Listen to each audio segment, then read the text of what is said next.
तो दोस्तों कल चीन की इंडियन एम्बेसी की वेबसाइट से पता चलता है कि उन्होंने 2006 में राजीव गांधी फाउंडेशन को 10 लाख रुपए दिए थे, जिसकी चीफ जो थी वो सोनिया गांधी जी थी। लेकिन सीआर की भूख जो है वो चूहा खाकर थोड़ी मरती है। इसके बाद राजीव गांधी फाउंडेशन की 2005-06 की एनुअल स्टेटमेंट को चेक किया जाता है तो पता चलता है कि सिर्फ चीन की एम्बेसी ही नहीं बल्कि चीन की सरकार ने भी इन्हें पैसे दिए हुए हैं। अब ईयर 2006-2007 की एनुअल रिपोर्ट को देखते हैं तो चीन की सरकार उसमें भी डोनर के रूप में दिखाई देती है और एनुअल रिटर्न देखते हैं तो ये अमाउंट 90 लाख निकलता है। अब ईयर 2007-08 में एनुअल रिपोर्ट जो है उसको चेक किया जाता है तो फिर से चीन की सरकार एक डोनर के रूप में निकलती है और चीन की सरकार से पैसे आए होते हैं और यहां से साफ होने लग जाता है कि इस दीवार पर सफेदी नहीं चूना पोता गया है। पर क्यों? क्या किसी ट्रस्ट को पैसे देना गलत है? ये तो दान की बात है। तो भाई ये लिस्ट आप देख लीजिए, इस लिस्ट के अंदर आपको किसी देश का नाम दिख रहा हो एक्सेप्ट चाइना तो मुझे बता दीजिए, क्योंकि नहीं दिखेगा आपको, क्योंकि इस लिस्ट में ज़्यादातर कंपनीज के नाम है और कंपनीज ये दान देती हैं ताकि उनको टैक्स बेनिफिट कुछ मिल सके। लेकिन इन्हें तो डोनेशन सीधा चीन की सरकार से आ रहे हैं, उन्हें कौन सा TDS कटवाना था भाई। पर अब सवाल यह आ जाता है कि राजीव गांधी फाउंडेशन को चीन की सरकार से पैसे तो आ गए, लेकिन राजीव गांधी फाउंडेशन ने उनको कुछ फेवर भी किया या नहीं। तो जिन डोनेशंस को लेते ही 2008-09 फाइनेंशियल ईयर में राजीव गांधी फाउंडेशन 2 सेमिनार करता है जिनका जो उद्देश्य होता है वो होता है चीन का भारत से trade and financial interest of China. यही नहीं, ये डोनेशन मिलने के बाद ना 2 प्रोजेक्ट भी लॉन्च किए जाते हैं राजीव गांधी फाउंडेशन के द्वारा, जिसमें चीन भारत का परसेप्शन और किस प्रकार से टेक्नोलॉजी ट्रांसफर हो इस पर काम करने का दम भरा जाता है। लेकिन इन स्टडीज और इन प्रोजेक्ट्स के बीच में अचानक से 2009-10 के फाइनेंशियल ईयर में पता है किस चीज़ की स्टडी की जाती है? भारत और चीन के बीच में फ्री ट्रेड एग्रीमेंट की, यानी कि भारत के बाजार को चीन के लिए पूरी तरीके से खोल देने की स्टडी। और इस स्टडी का कंक्लूजन पता है क्या होता है? भारत के बाजार को चीन के लिए पूरी तरीके से खोल दिया जाए। और इसी स्टडी में ऊपर यह भी लिखा होता है कि इससे भारत को घाटा होगा। वाह, टिंडे की सब्जी शाही पनीर बोल के खिला दो। 2010-11 में भी इसी स्टडी को आगे बढ़ाया जाता है और वही फटा ढोल फिर से बजाया जाता है कि भाई चीन भारत से ना ट्रेड में ताकतवर तो है, लेकिन कोई बात नहीं, भारत का बाजार चीन के लिए खोल देना चाहिए। लेकिन ये तो हलवे के अंदर सिर्फ नमक पड़ने की बात थी, हींग डलनी अभी बाकी थी। अगस्त 2008 में सोनिया जी, राहुल जी, प्रियंका जी, रॉबर्ट वाड्रा जी सारे के सारे जो हैं चीन जाते हैं। क्यों? क्योंकि उन्हें ओलंपिक गेम्स की ओपनिंग सेरेमनी के लिए बुलाया जाता है। चलिए भी अच्छी बात है, चाउमीन खाकर वापस आ जाते, लेकिन इन लोगों ने वहां पर जाकर कम्युनिस्ट पार्टी ऑफ चाइना के साथ एक सीक्रेट डील साइन कर ली।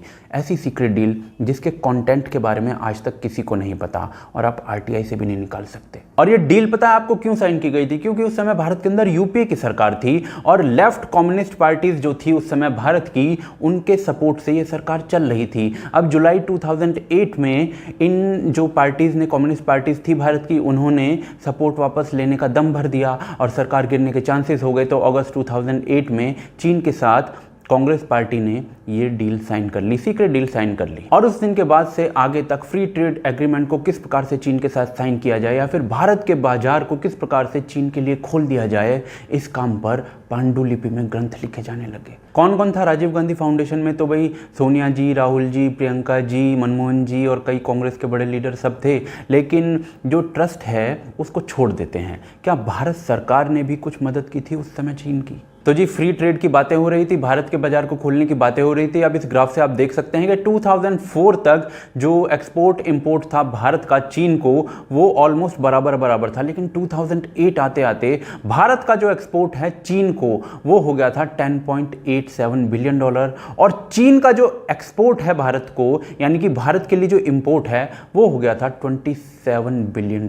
और 2008 के बाद तो इसमें एक्सपोनेंशियल उछाल आ गया। 2014 पहुंचते पहुंचते जो चीन का एक्सपोर्ट है भारत को, वो $55 बिलियन को पार कर चुका था। लेकिन भारत का जो एक्सपोर्ट था वो अभी भी $13 बिलियन के करीब तक ही अटका पड़ा था, यानी भारत को बिल्कुल निचोड़ दिया गया था। और आज जब आप बॉयकॉट करने की बातें करते हो चीनी सामान को, तो ये वाली जो प्रॉब्लम है ये सबसे बड़ी है उसमें। लेकिन ये तो चलिए भाई इकोनॉमिक लॉसेस थे, कुछ और भी लॉसेस हुए थे क्या? तो 2009 तक जो भारतीय सेना का बजट हर साल बढ़ाया जाता था, वो 2009 के बाद अचानक से घटने लग गया था, जबकि 2008 में 26/11 का हमला भी हुआ था। अब ये क्यों घट रहा था मुझे तो पता नहीं, लेकिन 2014 के बाद भी इसमें बहुत ज़्यादा कुछ सुधार आया नहीं है। बाकी डिफेंस एक्सपोर्ट जो थोड़ा बहुत था वो किस प्रकार से घटा और इम्पोर्ट जो है किस तरीके से बढ़ा, वो भी आप देख लीजिए। लेकिन डिफेंस की तरफ इस प्रकार से ध्यान ना देने का कुछ नुकसान भी हुआ या नहीं? तो जी 2008 में चीन ने लद्दाख के स्कॉकचंग नाम के एरिया पर कब्जा कर लिया था और 2013 में चीनी सैनिक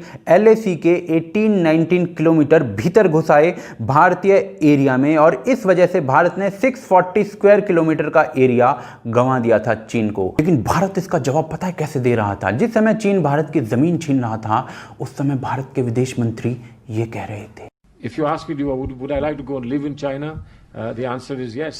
It's a beautiful place, wonderful place. लेकिन भारत की उस समय की जो तत्कालीन सरकार थी उसको भी चलाता हुआ चीन ही प्रतीत हो रहा था पर्दे के पीछे से। कैसे? तो भाई 2008 में जो डील साइन हुई उसका तो मैं आपको बता ही चुका हूं। वो कैसे साइन हुई? क्योंकि सरकार गिराने की धमकी दे दी थी लेफ्ट पार्टीज ने और इसके बाद जो सरकार चलाई जाने लगी थी वो NAC के द्वारा चलाई जाने लगी थी। NAC में पता है कौन कौन मेंबर्स थे? आप स्क्रीन पर देख सकते हैं, एक से एक अर्बन कम्युनिस्ट बैठे हुए हैं। लेकिन इतने बड़े कांड का खुलासा हो गया उसके बावजूद कुछ लोग जो थे वो शरद पवार पर डिबेट कर रहे थे और सोनिया जी को यदि कुछ कोई कह दे तो उनकी यह हालत होती है। 30 seconds, Dr. Yes, Patra. Why doesn't Prime Minister Modi pick up the phone, speak to Sonia Gandhi, resolve this? You saying that Prime Minister can't he call Sonia Gandhi? Why, she's a special thing or what? I mean, there was an all-party meeting. She was a part of it. क्या कल चाय पानी पीने आई थी वहाँ पे? क्यों? Why was she there in the all-party meeting if she feels that the Prime Minister should personally call Sonia Gandhi? She is Queen Victoria of India. She's what is Antonio Mainio? The Queen Victoria of India, number one. And number two. पर अब सवाल ये आता है कि जो लेन then वाले संबंध है क्या फिर चीन के साथ हैं या बाकी देशों के साथ भी रहे हैं? तो जी इनकी इटली में जो इनके परिवार पर भारत से एंटीक मूर्तियां स्मगल करने की चार्जशीट है। मुद्दा पार्लियामेंट तक में उठ चुका है। वो फोर्स ब्राइबरी केस में एंटोनियो जी और उनकी सिस्टर मदर का नाम आता है चार्जशीट में। इसी चार्जशीट में रशियन इंटेलिजेंस KGB के द्वारा इन्हें पैसे दिए जाने की बात है। बाकी 1985 में लिखे इस लेटर में 3,20,000 रूबल देने की बात है। सोनिया जी और राजीव दोनों का नाम आ रहा है इसमें। लेकिन ये जो है ना सिर्फ आइसबर्ग का टिप है। अगर आपको पूरा आइसबर्ग देखना है ना तो डिस्क्रिप्शन में दे रहा हूँ एक लिंक, उसमें देखिए। पर ये जो भूमिदान करने का प्रोग्राम है ना ये सिर्फ चीन के लिए नहीं चल रहा था। सियाचिन से भी भारतीय फौजियों को पीछे हटाने की बातें शुरू कर दी गई थी और इस जमीन पर फौजियों के पीछे हटते ही पाकिस्तान को झपटना था। जबकि 26/11 के बाद भारतीय वायुसेना जो है पाकिस्तान को जवाब देना चाहती थी,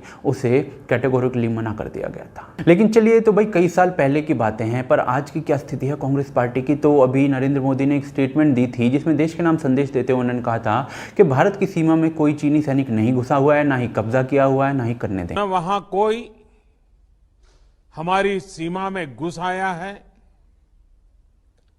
न ही कोई घुसा हुआ है,